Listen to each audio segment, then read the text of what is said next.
Okay, ka-counter natin itong ano 'to, yung mathematics nitong si Lacson kasi may mga computations daw siya, eh. 5 years daw. Pero sige salitain muna natin siya, alamin muna natin. Ako naniniwala, Jen, may pinagtatakpan si Senador Lacson.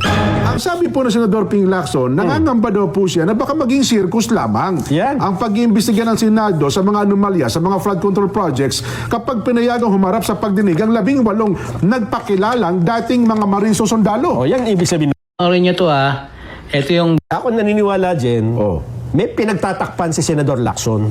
Ang sabi po ng Senador Ping Lacson, nangangamba daw po siya na baka maging circus lamang Yan. ang pag-iimbestiga ng Senado sa mga anomalya sa mga flood control projects kapag pinayagang humarap sa pagdinig ang 18 nagpakilalang dating mga marine sundalo. O, yan ibig sabihin natin. Meron ka nagkaagad judgment. Ano pa? Ito yung Paano? Kasi siyempre kapag lumutang, pinalutang, isinama yan sa investigasyon, masisira yung kanilang script. mga dati manong sundalo na naglahad daw po ng nalalaman umano nila kaugnay sa paghahatid ng mali-malitang pera sa iba't ibang mga personalidad.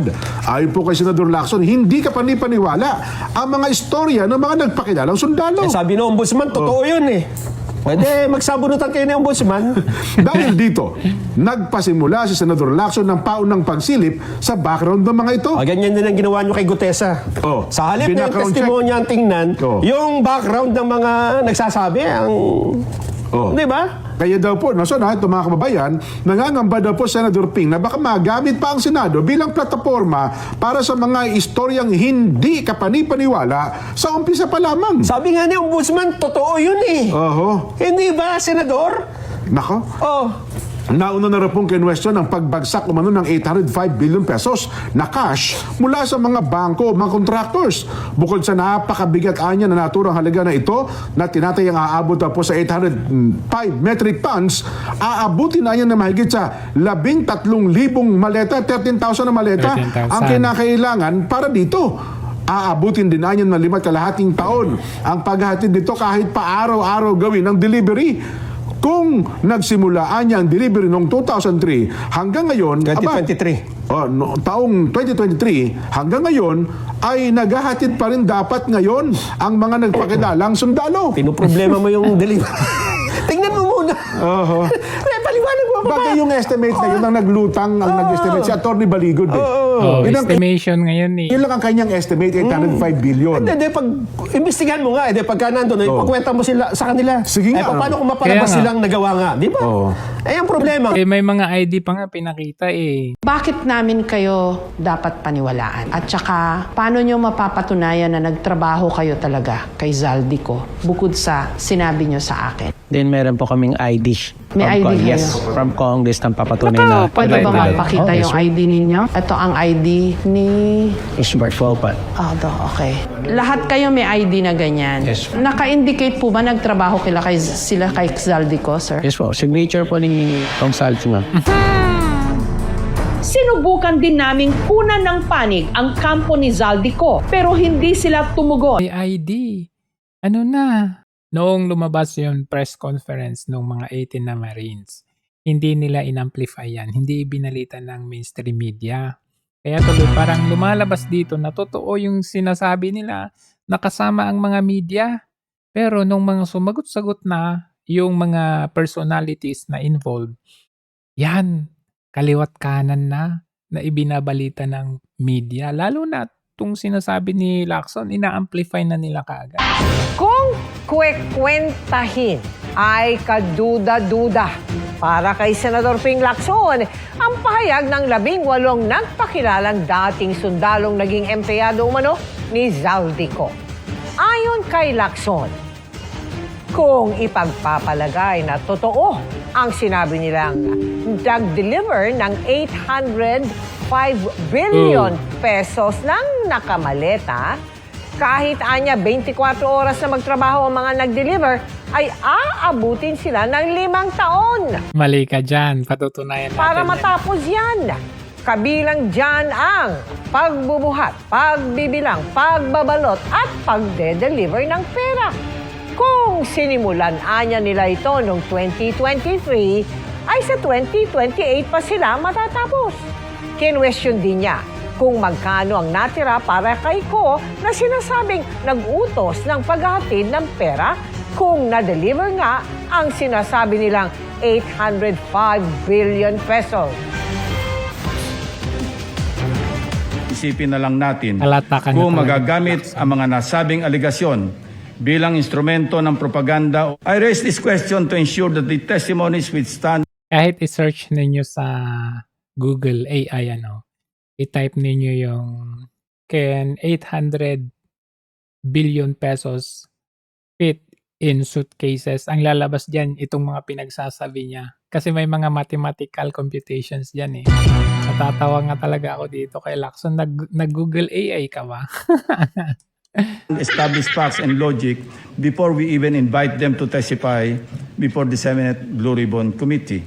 If their statements appear to be demonstratively false and physically impossible to accomplish, wouldn't convening a hearing effectively validate and dignify this information? Oh, di ba? Pero yung dalawang babae na dinala niya dyan tapos may takip-takip, ura mismo, surprise witness pa yun, dinala niya. Pero ito, lumabas na nga, walang takip yung mukha, may mga ebidensya sila, may IDs din sila. Pero bakit ayaw niyang ilagay dyan sa Blue Ribbon Committee na hearing? Kaya tuloy na paghahalataan ka. O sige, i-debunk natin yung kanyang computation. Pero bago yan, ito muna ang pagbabasehan natin. Yung amendments, yung insertion, dapat minor. Pero itong 3 taon, nung 19 Congress, walang ganyang klaseng magnitude ng insertion and diversion sa kasaysayan ng Kongreso. At kahit sino naging Pangulo, hindi pumapayag na ganyang kalaki.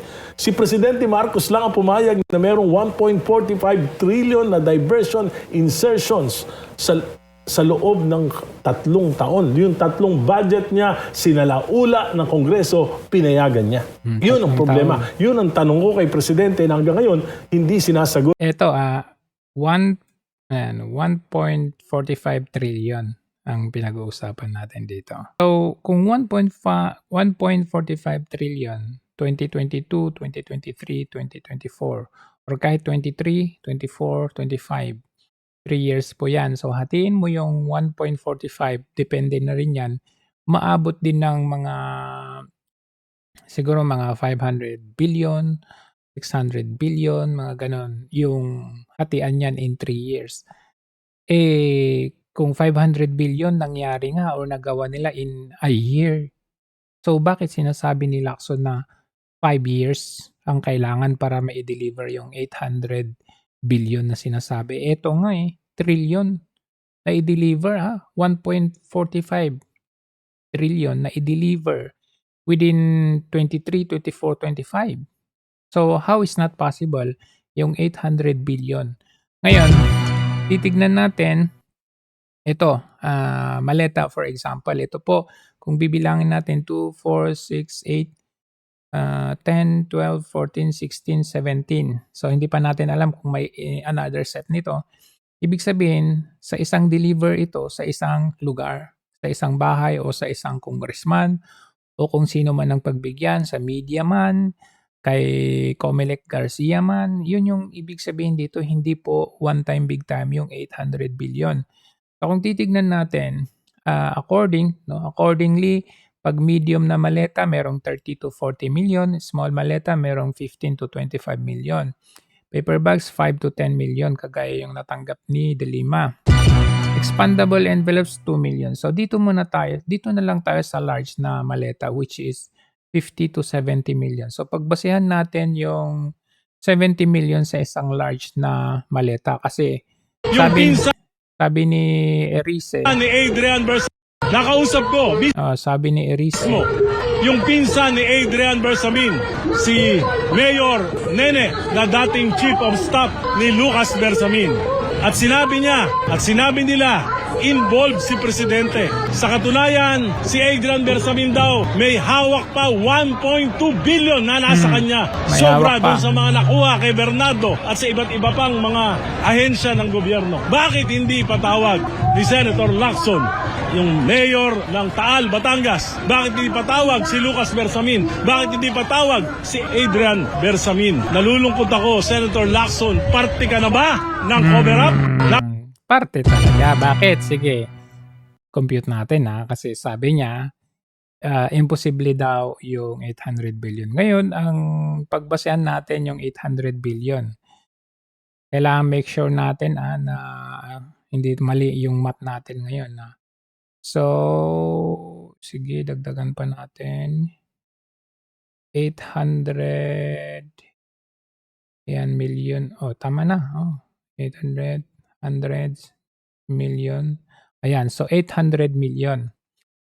800 million, 800 billion. Ayan, so 800 billion. Ang sabi ni, kung titignan natin, i-divide natin yan sa 70 million. Diba? Laman ng isang, ano ba yan? Ang lamanin ng isang large na maleta is about 70 million. Ano ba yan? Divide natin sa 70 million. Tama na ba? Ay 70. Isa pa. Yan. Divide natin. 70. Yan. 70 million. Divide natin sa 70 million. Lalamanin ng isang maleta kung ilang maleta yan. Okay? And then equals. Lalabas niyan is about 11,428 na maleta. 29 ka muna, maleta. So, 11,428 na maleta ang totalin na ng 800 billion. Ngayon,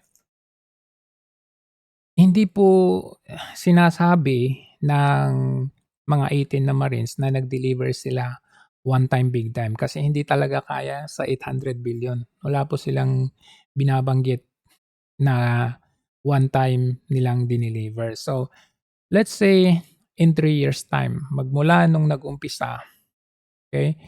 In 3 years time, ano bang ano natin? Sa 3 years, meron tayong, 12, 24, 365 days, diba? Kung 365 days kaysa 300, 600, 900. So, sabihin na natin 900 days, 900 days yung 3 years. Sabihin na natin, wag na nating isali yung 65. Basta 300 na lang. So, 300 multiply by 3 years. So, that's about 900 na days. So, i-divide natin itong 11,428 na maleta, i-divide natin by 900 na 900 divide by 900 days. Okay? Tama ba? Mukhang mali Okay. 12. So, kung everyday, kasi sabi ni Lacson kahit everyday. So, kung 12, kung ang babasehan natin ay everyday, 12 maleta everyday ang dinideliver. Pero imposible namang everyday, di ba? So, hindi natin gagawing everyday na yan. Ang gawin natin is, instead na 900 days, sabihin na natin sa bawat taon merong 10 na deliveries. Diba? 10 na deliveries. So, sa 3 taon, merong 30 na deliveries. So, instead na i-divide natin sa 900, divide natin sa 30. So, 30 days, 30 times in 3 years. So, ilan ang lumalabas? So, merong 380 na maleta. So, ibig sabihin, sa bawat delivery nila, nakaka-deliver sila ng 380 na maleta. Ibig sabihin, day 1, okay, maybe maybe January 2023, nakapag-deliver sila sa first na delivery ng 380 na maleta. Or maybe in 2 days, nahati nila yung 380, hahati nila yung 380 na yan in 2 days. So, I mean, 380 pala in 3 years ang delivery nila. So, sa bawat delivery, meron silang na-i-deliver na 380 or 381 na maleta. So, tanungin natin si Lacson, paano naging imposible yan? Kung 3 years namang ginagawa ng Marcos administration ito. Remember, noon pa na-issue yung maleta na yan nung sa ukada ni Martin Romualdez. So, sa halip na ipa-imbestiga ito, kine-question yung character, credibility nung mga tumutulong sana sa atin na expose ang katotohanan dito. Diba nakapagtataka at masyado nang halata si Lacson na ang banat niya kaagad ay hindi ka panipaniwala itong mga to. At ginamitan pa niya ng AI, Google AI, tapos ginamitan pa niya ng sarili niyang computation. Kung i-compute naman natin, hindi naman po imposible. Hindi naman imposible kung i-compute natin. No, nakita niyo naman. Sa bawat delivery, nakakapag-deliver ng 381 na maleta. Kung hindi naman, kasi imposible din naman na 30 deliveries lang in 3 years, baka more than. Pag pinalitan pa nga natin yan, pagpalitan pa natin sa halip na 30 days, gawin natin 50 days. Yan. So, 50 days in 3 years, 228. Depende na rin yan. Kasi pwedeng ganito pwedeng guys ganito. In one delivery, merong 10 katao na mag-deliver or 10 truck na magdi-deliver sa iba't ibang lugar.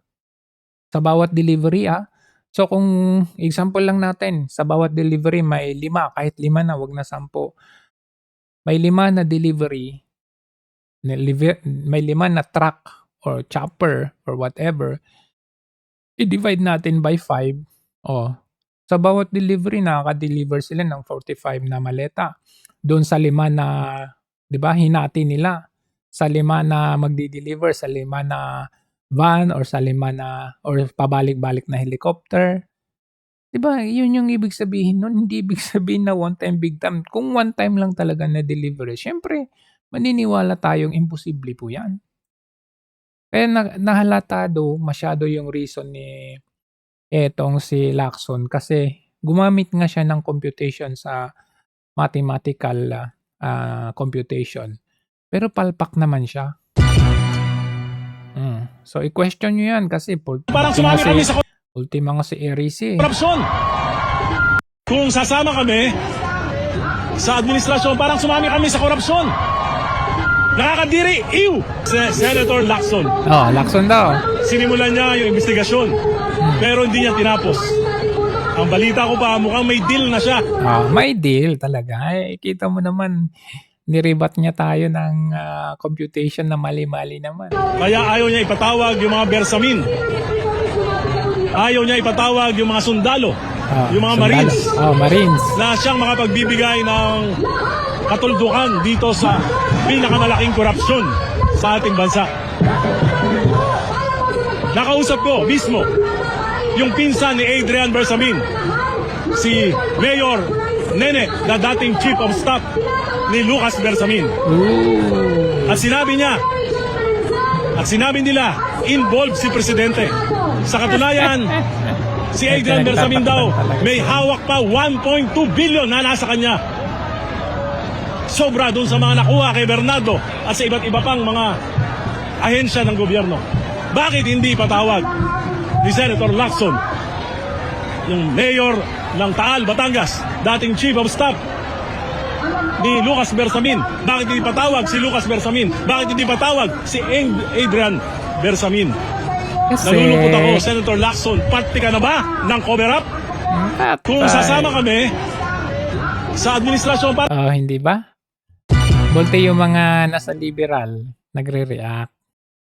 Pinaka-corrupt daw. I want you to notice, hindi Obo, may graph pa. Talaga pinaka-top notcher si Marcos Sr. Second, pangalan nito, si Marcos Jr. Hindi ko alam kung ano to kay tapos third si Arroyo. And then fourth si Tatay Digong daw. Tapos nilagay nila si Cory sa pinakababa. Pati si Tabaco sa pinakababa. Leche. nakaka-escape sa akin na ang pinakamataas na corruption ay under Marcos and Marcos. And this is what I want to say to you. 40 years after we kicked out Marcos, we have a second Marcos.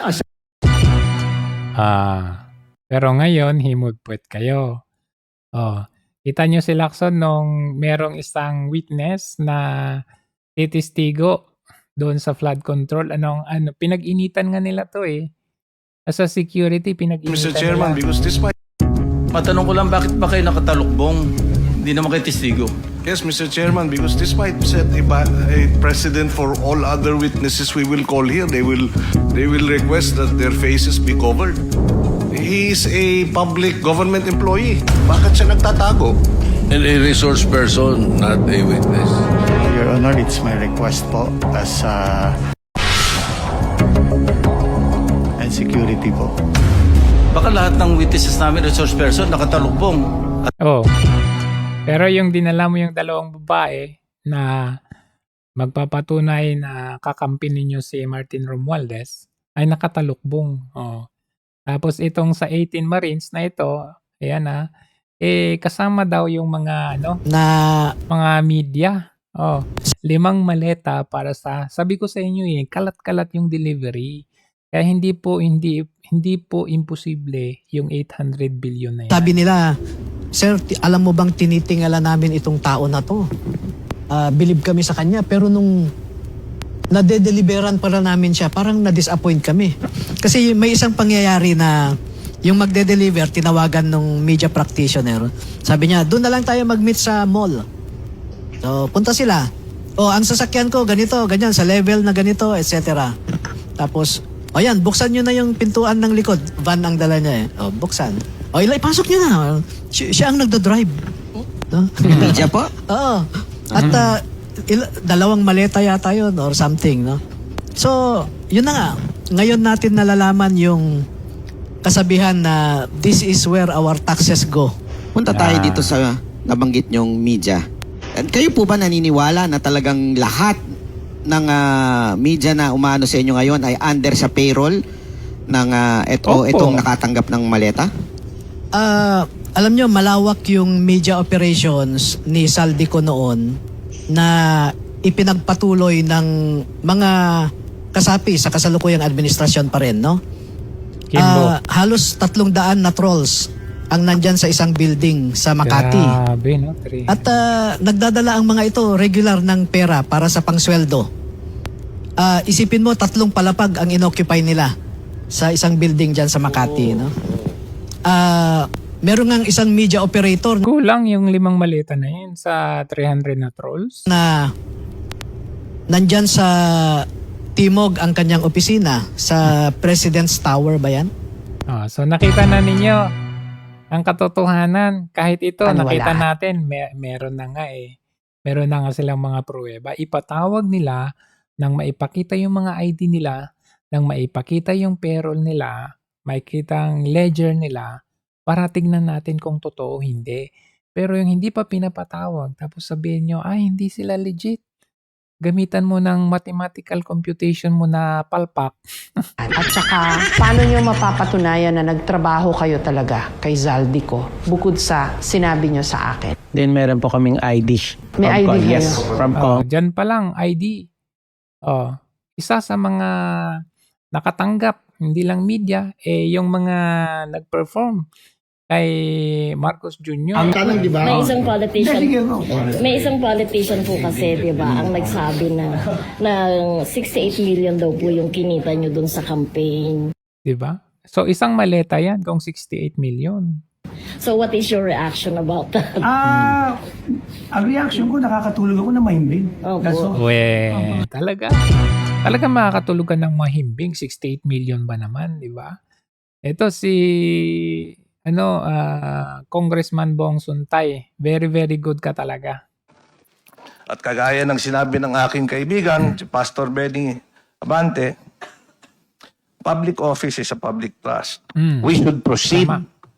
with fairness and without fear. Bottom line, we have to be impartial. That's why I would like to raise this. In the light of serious allegations contained in a joint affidavit issued last February 23, that has been reportedly transmitted to the Office of the Ombudsman, there have been allegations that some members of Congress nakatanggap ng envelope, nakatanggap ng maleta. Ito'y naibigay, kung hindi sa opisina, sa townhouse. No, let me finish. There's You a will have point your of turn order, because the this is Honorable bearing. Suntay. Interrupt kagad, no? Halata talaga sila. This is not an allusion to prejudge the veracity Si. of the allegation. Honorable Suntay, there is a point of order. This is also a point of That order. includes the highest Fair. hierarchy among all the motions. relevancy of this speech? No, Madam Chair, this is very Galit na relevant. galit kasi nakatanggap mabubuking.